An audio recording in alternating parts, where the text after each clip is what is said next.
Tignan nyo naman guys, dami ko nang naipong kalakal. Tawag nila dito is banggar. Ayan.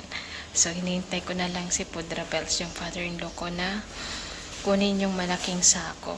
Bali, dito lang siya sa hagdan, ini-stock ko kasi mostly yung mga banggar or yung mga kalakal is galing dito sa kwarto namin. Ayan na si Papa. Pa. Ayan. Ilalagay na niya sa malaking sako.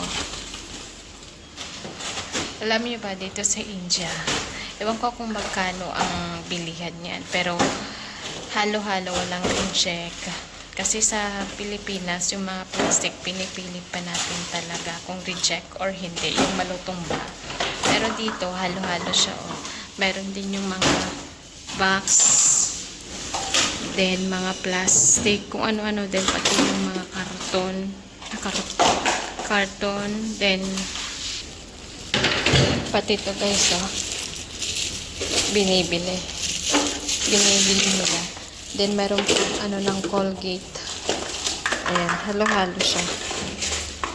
Kung sa Pilipinas to, iba, madaming tapon. Ito, oh, eto. Kung sa Pilipinas to, reject to kasi malutong. Then merong naiwan, still yung tumbler na sira. So, mahal daw yan, 60 per kilo. So, isa aside na lang namin dyan, mag-iipon pa ako. Panigurado madami pa akong maiipon yan. Nayan, what are you doing? So, Mommy will not scold you. So, tak every night. So, every day kasi, kapag gabi, eto si Nayan, dyan siya nakaupo. Ito yung upuan niya. Then, dyan siya nagre-read. Kasi itong upuan niya is ang ingay. So, nilalagyan niya na. What is that, Nayan? What is that you're holding? Raspberry for oil? Like oil? Para hindi siya mag-ingay. Bali dito kasi sa kwarto namin. Eto. Wala pa kasing kama. Hindi pa kumpleto yung gamit. Dito kami lahat natutulog. So, ito yung pinakamalaking room.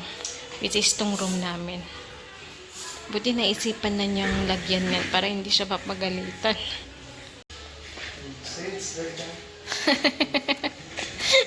Okay na daw. Wala na siyang tunog na naririnig. Meron pa na, pero hindi na siya yung kasing ingay. Kasi, habang natutulog si Mami, nagre-read pa kasi siya. So, every mag-move siya, or tumayo man lang, ang lakas na ng ingay. Ang lakas ng tunog nitong upuan na to. Ayun, magsasampay muna ako sa taas. Tapos na ako naglaba. Then, si Papa nilinisan na rin sa taas din doon sa pinaka-rooftop namin. Guys, tignan nyo naman. Super dami ng invitation na kailangan naming attendan. Ito ay mga kasal na. Paano namin hahatiin yung katawan namin ito? So, this February is full load kami dahil sa mga kasalan nangyayari. Then, luckily, si Mami nag-crave nito, yung guwar. Tapos nilagyan niya lang ng madaming bawang. Eto. Ayan. So, ang lulutuin ko na lang is yung bread. Which is bakri daw ang magandang i-partner to. Pero ang sarap nito ha. Ayan. So, maaga pa. It's just 10:57. Then, magluluto ako ng Filipino food. Siguro magpreprito na lang ako ng talong kasi si Nayan ayaw ng buo-buo. Ayaw niya ng pahaba. Gusto niya ikakat. So, gawan natin ng paraan si Nayan. Si Nayan nandun busy nagbabasa. Then, dito mainit na tubig. Kaya, kasi wala pang ligo. Kakatapos ko lang maglinis ng mga banyo. Then, si Papa tinulungan ako dun sa taas. Nilinisan na niya. Kasi, may nasunog kagabi. Ewan ko lang kasi daming kalat sa taas, dun sa rooftop namin. So, nilinisan niya. Nakasampay na rin ako ng damit. So, magluluto na lang gagawin ko. Then, maliligo na lang ako mamaya pagkatapos ko magluto para pagkakain na kami ng tanghalian, malinis ako. Hi guys! So, it's February. Uso na naman yung kasalang bayan dyan sa Pinas. So, dito sa India, mayroon din sila. So, ngayon araw is mag-a-attend tayo ng kasal as guest. So, madaming ikakasal, libre. Siyempre, meron din dito sa India yung kasalang bayan. So, eto yung attendant namin. Where's the invitation? So, eto yung invitation.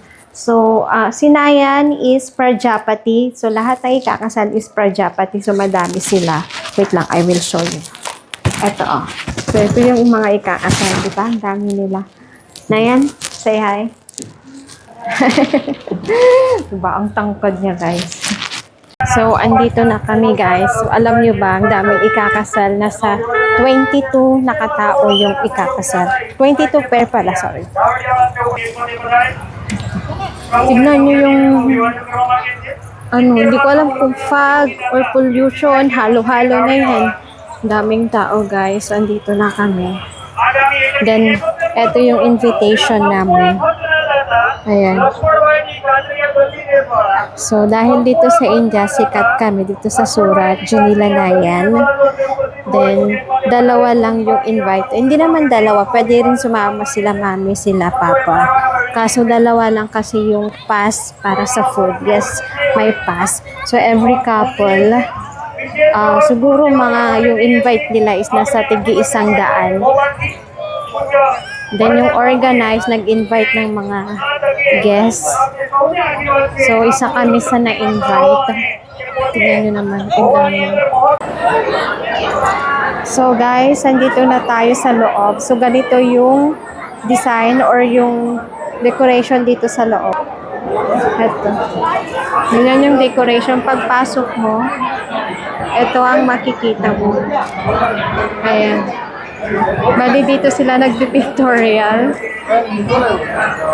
Then dito sa side na to, ayun yung pinaka loob na niya.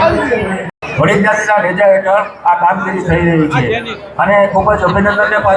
talaga ang kasalang bayan sa Pilipinas kumpara sa mga kasal dito sa India. Sa Pilipinas, ang expectation natin kapag kasalang bayan, sabay-sabay lahat. Iisang venue, iisang pari sa harapan, sabay ang seremonya, sabay ang dasal, sabay ang I do. Pero pagdating dito, nagulat talaga ako. Kahit kasalang bayan, may kanya-kanya silang area. May sariling silang guro or priest sa atin. May sarili rin silang photographer at hindi sila sabay-sabay na ginagawa.